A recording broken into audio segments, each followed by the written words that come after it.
Hello दोस्तों। विश्व का सबसे ताकतवर देश क्या करेगा जब संसार की सबसे बड़ी डेमोक्रेसी उससे आदेश लेना बंद कर दे, बिना दबाव के खुद देश हित में फैसले लेने शुरू कर दे।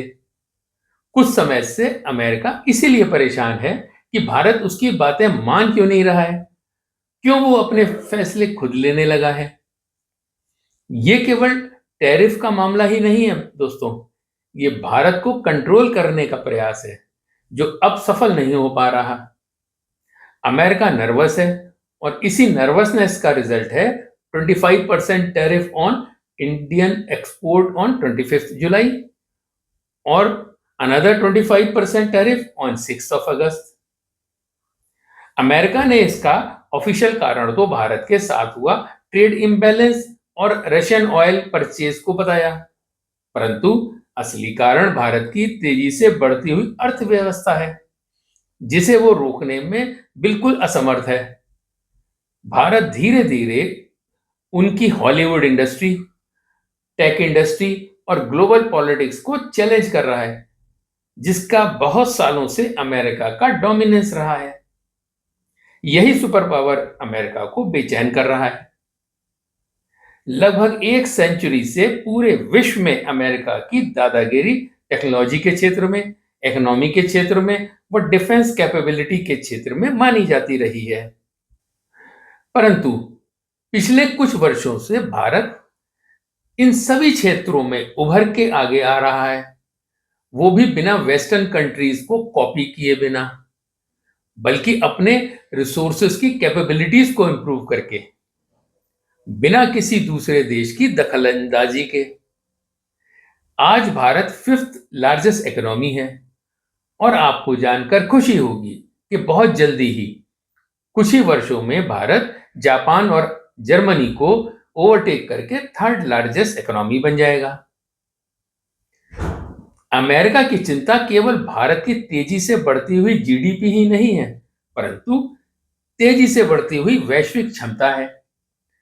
भारत 140 करोड़ लोगों का देश है जिसमें सबसे ज्यादा 30 वर्ष के युवा हैं और यही यूथ मैन पावर टेक्नोलॉजी व इनोवेशन के सूत्रधार हैं। भारत में करीब 100 करोड़ लोग स्मार्टफोन को यूज करते हैं, करीब 90 करोड़ लोग इंटरनेट यूज करते हैं।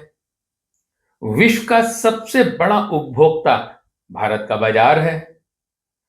भारत का होम ग्रोन यूपीआई यानी डिजिटल पेमेंट सिस्टम इतना पॉपुलर है कि उसने वीसा व मास्टर कार्ड जैसे अमेरिकी पेमेंट सिस्टम को काफी पीछे छोड़ दिया है।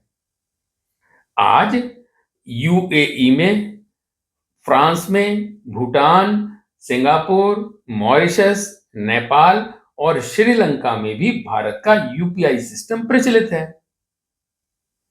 इसरो स्पेस एजेंसी ने हॉलीवुड की मूवी से भी कम बजट में मून के साउथ पोल में अपना चंद्रयान-3 स्थापित कर दिया है। ईयर 2026 तक भारत गगनयान को, जो एक ह्यूमन स्पेस फ्लाइट है, लॉन्च करने की तैयारी में है। इस मिशन की योजना पर तेजी से काम चल रहा है। India is also seriously working towards becoming leader in semiconductor, artificial intelligence, quantum computing, defense manufacturing and green energy areas। और ये सब मेक इन इंडिया मिशन को और मजबूत करेगा। Apple company, Tesla, Google data centre जैसे टेक जाइंट भारत में अपना हेवी इन्वेस्टमेंट करने जा रहे हैं, क्योंकि भारत केवल उनके लिए एक मार्केट ही नहीं है, बल्कि मैन्युफैक्चरिंग अल्टरनेटिव टू चाइना भी है। तो दोस्तों, what does this mean to America? America को सुपर पावर होने के कारण दादागिरी चलाने की भी आदत है। अमेरिका कुछ भी बोलता है, पूरा विश्व उसे सुनता है, परंतु अब भारत सिर्फ सुनता है और फिर अपने हितों के आधार पर ही एक्ट करता है। वो किसी भी दूसरे देश का पिछलग्गू नहीं है, बल्कि अपने इंडिपेंडेंट डिसीजन खुद लेता है।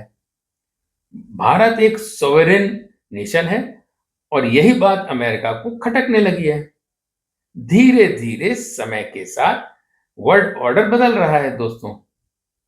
भविष्य में अब किसी एक देश की दादागिरी नहीं चलेगी, बल्कि वर्ल्ड पॉलिटिक्स में भारत एक इंपॉर्टेंट रोल प्ले करने जा रहा है। इसी वजह से अमेरिका को अपने डोमिनेंस का लूज करने की चिंता है। टैरिफ तो एक बहाना है दोस्तों, एक रिएक्शन है जिससे वो डराकर विश्व को अपनी बिखरती हुई डोमिनेंस को बरकरार रखना चाहता है।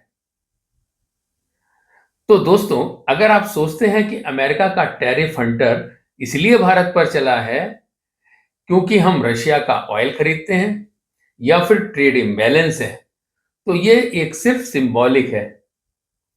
The truth is, world is realising that India does not need to follow anyone now, it's ready to lead the world now.